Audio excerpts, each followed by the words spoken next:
వికారాబాద్ జిల్లా పెద్దేముల్ మండలంలో శుక్రవారం, శనివారం వరుసగా 2 రోజులుగా రాత్రివేళ డ్రోన్లు చక్కర్లు కొడుతూ కలకలం రేపాయి.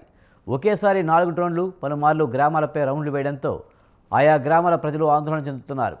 మండలంలోని నర్సాపూర్, రుద్రారం, ఆత్కూర్, ఇందూర్, పెద్దేముల్ తండాల మీదుగా డ్రోన్లు పలుమార్లు చక్కర్లు కొడుతున్నట్లు గ్రామస్తులు చెబుతున్నారు.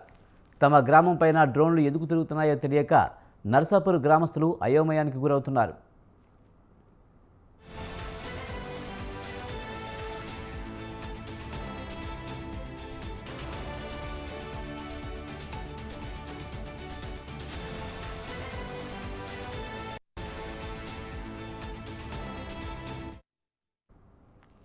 మండలంలోని పలు గ్రామాల్లో రాత్రి వేళల్లో డ్రోన్లు తిరుగుతున్నాయని తమ దృష్టికి వచ్చిందని, ఎవరైనా కొత్తగా డ్రోన్లు తీసుకుని ప్రాక్టీస్ చేస్తున్నారా, మరేదైనా జరుగుతుందా అనే కోణంలో దర్యాప్తు చేస్తున్నామని పెద్దేముల్ ఎస్ఐ వేణుకుమార్ తెలిపారు.